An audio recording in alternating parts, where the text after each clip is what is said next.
I'm a notary. I'm legally bound to that anything I put my signature and stamp on is truthful. And as a preacher of afterlife and secretary, I'm to notarize things. So if I marry you and your mate, but remember, it's only humans, right? If you can get your dog to sign your marriage license in front of a county clerk, I'd marry you. But though I'm not required, sometimes they do ask for it to be notarized before the county clerk accepts it. And so I marry you, I notarize you. Now that's an official state document. And the county sees that, and when they make it official, yeah, they notarize they have to notarize it. And now you're legally married in the county that you got married in. Just like being born. A doctor is there who signs you off that you were born. Yes. And you're only alive when the county says you're alive. Doesn't make what the church says. The county is the one who says, yes, you're alive. Just like when you die from the plague, you're only dead when the county says, you're dead. And that becomes an official record to the state.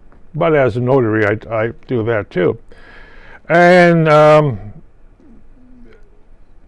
remember the 2008 bubble burst of homes, where thousands of people were put into homes before the bust? Big companies had hundreds of people notarizing that, yes, this person can afford the $1,000 a month for the $800,000 that they're going to go for over 30 years. And there's mortgage companies came along and actually notarized it. What happened is the mortgage company, I happen to be sitting at a desk of a mortgage company that used to be in this spot a long time ago, yes. And when they left on a Friday, they never returned when the bubble bust. Yeah. I'm quite sure everybody in the room was a notary public, right?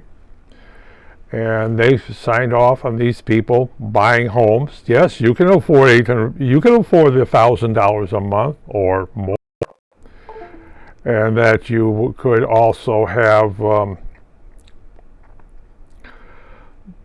$1,000 a month. Yeah, that's easy. If you're in an apartment building, as Senator Obama said, if you can afford a apartment, you can afford a house.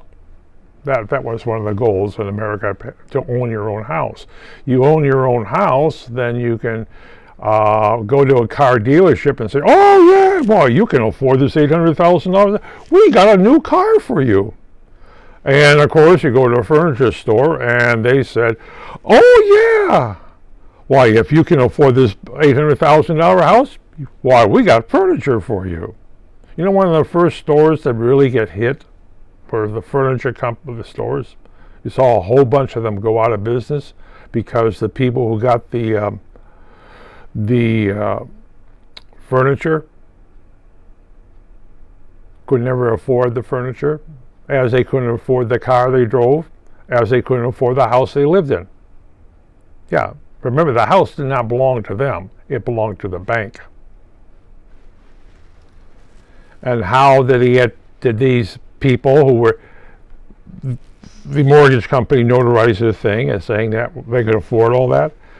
The mortgage company got a kickback from the bank. Oh yes, well yes, you're doing our work for you. Oh, okay, you get this thing, and the contractor gets his money, and who's screwed? Everyone. But The homeowner walks in there. Wow, I got a new car in the driveway. I got new furniture in the driveway. Hey, maybe I put in a swimming pool in the backyard. So what happens? Well, let's see, the first bill he gets is from the city for water, then from the gas company, then from the electric company, and then the telephone company. Why, he can pay those off. He drives a taxi cab. Of course he can. Then he gets a bill from the county.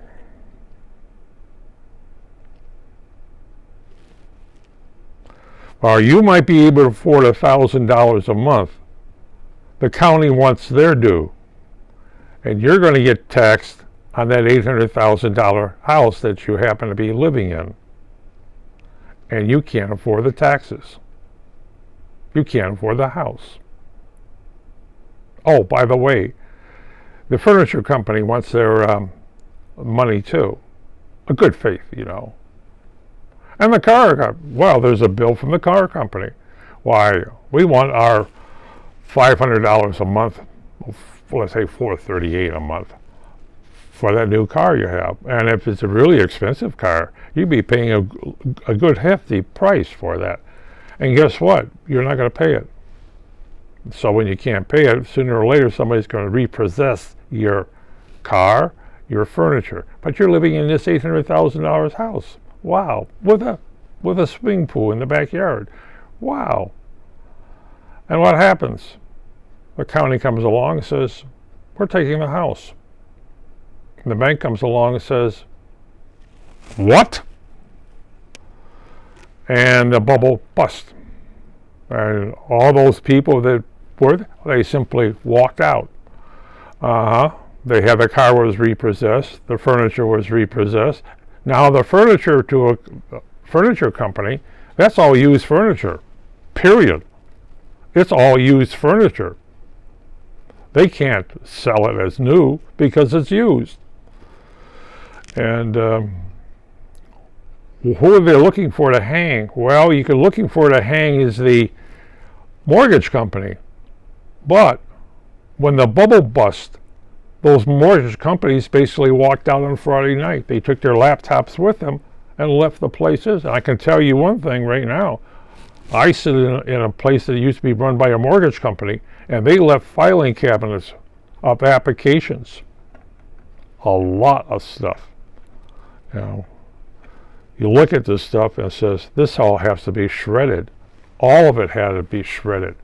When you got bank account numbers, right, social security numbers, right, and detailed information about the family, right, and they can afford that thing, why, they can afford this. Yeah, and it was notarized. Where's the notaries? Can't find them. Oh no, I didn't notarize that. Yes, you did. Your signature said, oh no, that's not my signature. Yes, all across America. Yeah. So as a notary, I'm legally bound by the state. I sign a piece of paper. It officially, like your marriage license, it officially becomes an official state's document. That thing. It's like your marriage license. The county has to approve it, and like your death certificate, the county has to approve it. And a lot of stuff that I sign, I'm saying yes.